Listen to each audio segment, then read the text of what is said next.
Hi friends, welcome to బోలెడు విషయాలు సుజాతతో. ఈరోజు మనము కర్ణాటక రాష్ట్రంలోని హొరనాడులో ఉండే శ్రీ అన్నపూర్ణేశ్వరి దేవాలయంలో ఉన్నాము. ఇక్కడ అమ్మవారు ఆది శక్త్యాత్మక అన్నపూర్ణేశ్వరి దేవిగా కొలువై ఉన్నారు. ఇక్కడ అన్నదానం చేసిన, అన్నప్రసాదం స్వీకరించిన ఎంతో విశేషమైన ఫలితం ఉంటుందని, అన్నానికి జీవితం అంతా ఎటువంటి కొరత ఉండదని అంటూ ఉంటారు. కాబట్టి ఇంత విశేషమైన ఈ అన్నపూర్ణాదేవి ఆలయాన్ని మన అందరం దర్శిద్దామా? ఈ ఆలయాన్నే శ్రీక్షేత్ర హొరనాడు అని కూడా అంటారు. ఇక్కడ శ్రీ ఆదిశక్త్యాత్మక అన్నపూర్ణేశ్వరి దేవి అమ్మవారు కొలువై ఉన్నారు. క్రింది వైపున ఆలయ ఎంట్రన్స్లో సింహాలు ఆలయ ద్వారపాలకులుగా ఉంటారు.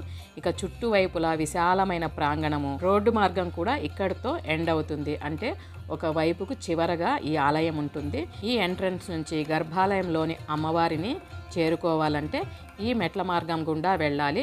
కొద్దిగా ఎక్కువ స్టెప్స్ ఉన్నప్పటికీ అందరికీ అనుకూలంగా అన్ని వయసుల వారు ఎక్కే విధంగానే ఉంటాయి. అంటే అమ్మవారు చాలా ఎత్తులో కొలువై ఉన్నారన్నమాట.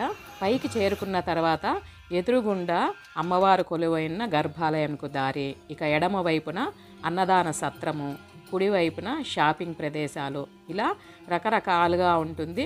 ఇంత పైకి ఎక్కినా కూడా మనకు చాలా విశాలమైన ప్రాంగణం అయితే చూడవచ్చు. ఈ ఆలయానికి చుట్టుప్రక్కల పశ్చిమ కనుమలు ఉన్నాయి. అంటే దట్టమైన అడవి మధ్యలో ఈ ఆలయం కొలు ఉండడమే కాకుండా దగ్గరలోనే భద్రా నది కూడా ప్రవహిస్తూ ఉందట. అంటే ఆలయము పచ్చని పరిసరాల మధ్యలో నది ఒడ్డున ఉంటూ ప్రకృతి ప్రేమికులను చాలా విశేషంగా ఆకర్షిస్తూ ఉండడమే కాకుండా ఈ దేవాలయానికి చేరుకున్న వెంటనే చాలా ప్రశాంతంగా నిశ్శబ్దమైన వాతావరణంలో, అంటే ఎటువంటి వాహనాల రద్దీ లేకుండా ఊరికి చివరగా ఒక మూలగా ఇంకా అడవికి దగ్గరగా ఉంది కాబట్టి ప్రతి ఒక్క భక్తుని ఆకర్షించే విధంగా ఈ ఆలయ పరిసరాలున్నాయి.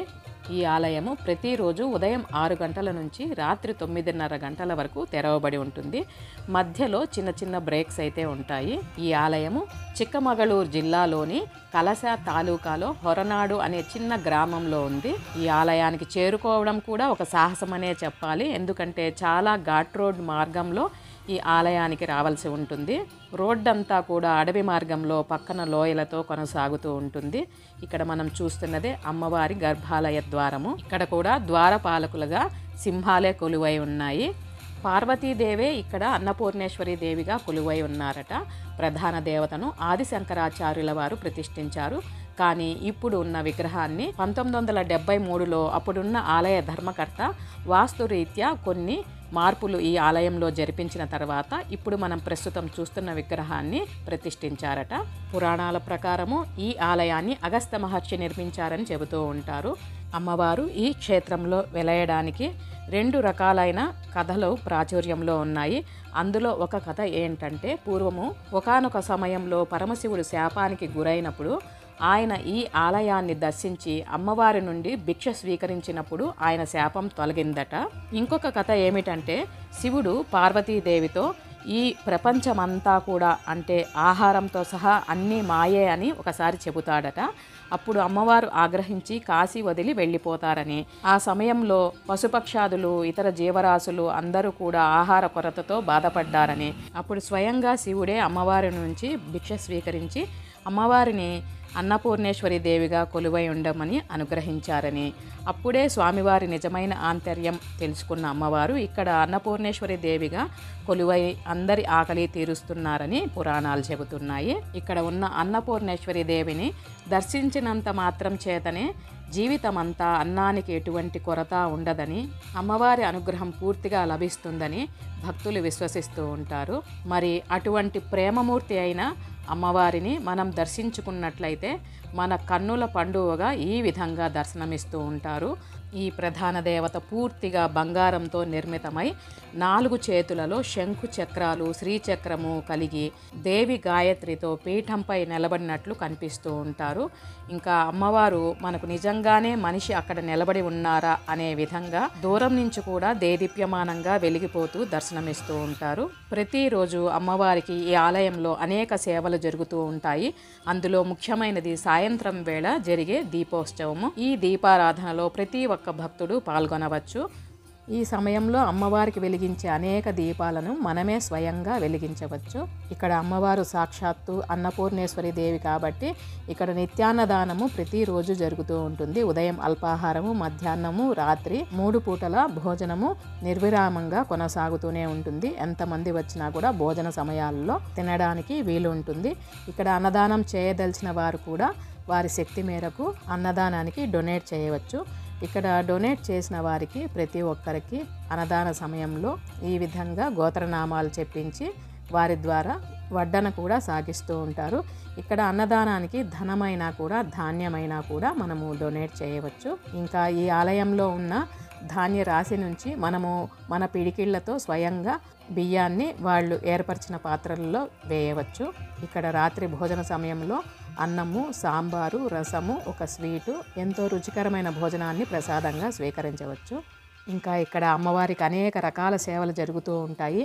కుంకుమార్చన లాంటి సేవలను మనం ఒకవేళ డొనేట్ చేసినట్లయితే మన స్వయం హస్తాలతో అమ్మవారికి పూజ చేయిస్తూ ఉంటారు. అంతేకాకుండా ఇంటిలో ఏదైనా శుభకార్యమైనా లేదంటే ఎవరైనా పుట్టినరోజు, పండుగ దినాల్లో మనము ఆ డేట్ చెప్పి ఇక్కడ డొనేట్ చేసినట్లయితే ప్రతి సంవత్సరము మనం ఇచ్చిన డేట్కే ఇక్కడ అమ్మవారికి కుంకుమార్చన పూజలు జరిగి ఆ ప్రసాదాన్ని పోస్ట్ ద్వారా మన ఇంటికి పంపుతారు. ఈ ఆలయంలో వార్షిక బ్రహ్మోత్సవాలు చాలా ఘనంగా జరుగుతాయి. అప్పుడు వేలాదిగా భక్తులు అమ్మవారిని దర్శిస్తూ ఉంటారు. చాలా రద్దీగా ఆలయ ప్రాంగణం ఉంటుందట. ఇంకా అక్షయ తృతీయను అమ్మవారి పుట్టినరోజుగా ఇక్కడ భావిస్తూ ఉంటారు. కాబట్టి అక్షయ తృతీయను చాలా వైభవోపేతంగా ఈ దేవాలయంలో జరుపుతూ ఉంటారు. ఆలయంలోనికి ప్రవేశించాలంటే పురుషులు షర్టు లేకుండా ఉత్తరీయం ధరించి, ఇంకా స్త్రీలు, పిల్లలు సాంప్రదాయ దుస్తులు ధరించవలసి ఉంటుంది. ఈ దేవాలయంలో జరిగే నిత్యాన్నదానమే కాకుండా ఇంకా భక్తుల సౌకర్యార్థమై ఈ దేవాలయంకి ఆనుకొని పక్కగానే శ్రీ అన్నపూర్ణాదేవి క్యాంటీన్ కూడా నడుపుతూ ఉన్నారు. ఇది ప్రైవేట్గా నడుపుతున్నారు కాబట్టి మనం పే చేసి ఇక్కడ భోజనాన్ని స్వీకరించవచ్చు. ఇంకా ఈ ఆలయానికి పక్కగానే యాగశాల కూడా నిర్వహిస్తూ ఉంటారు. ఇక్కడ యజ్ఞాలు, యాగాదులు ఆలయానికి సంబంధించినవే కాకుండా భక్తులు వారి వారి దోష నివృత్తికై సుదూర ప్రాంతాల నుంచి వచ్చి ఇక్కడ యజ్ఞాలు నిర్వహిస్తూ ఉంటారు. దీనికి గాను ఆన్లైన్ బుకింగ్ కూడా ఉంది. ఇంకా నేరుగా కూడా సంప్రదించి టికెట్ తీసుకొని ఇక్కడే నియమించిన పూజారుల సహాయంతో హోమము, తర్వాత పూజలు, యజ్ఞాలు, యాగాదులు ఇవన్నీ కూడా నిర్వహించుకోవచ్చు. ఆలయానికి చుట్టువైపులా దట్టమైన అడవులతో, కొండలతో, చాలా ఆహ్లాదమైన పరిసరాలతో కూడుకొని ఉంటుంది. ప్రకృతి ప్రేమికులు ఈ ఆలయాన్ని చాలా బాగా ఇష్టపడుతూ ఉంటారు. ఇంకా ప్రశాంతతను కోరుకునేవారు కూడా ఆలయాన్ని తప్పక దర్శించవచ్చు. అంతటి ప్రశాంత వాతావరణంలో ఉంటుంది.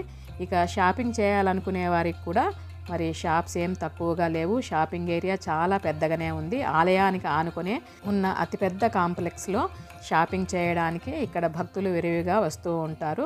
ఇక్కడ పూజకు సంబంధించిన వస్తువులే కాకుండా ఆడవారికి సంబంధించిన ఆభరణాలు, రింగులు, కమ్మలు, గాజులు ఇవే కాకుండా పిల్లలకు సంబంధించిన అనేక రకాల బొమ్మలు అందుబాటులో ఉన్నాయి. మరి ఈ ఆలయానికి చేరుకోవాలంటే వాయు మార్గం ద్వారా మంగళూరు ఎయిర్పోర్ట్ చాలా దగ్గరలో ఉంటుంది. రైలు మార్గం ద్వారా రావాలనుకుంటే శివమొగ్గ రైల్వే స్టేషన్ అతి దగ్గరలో ఉంటుంది.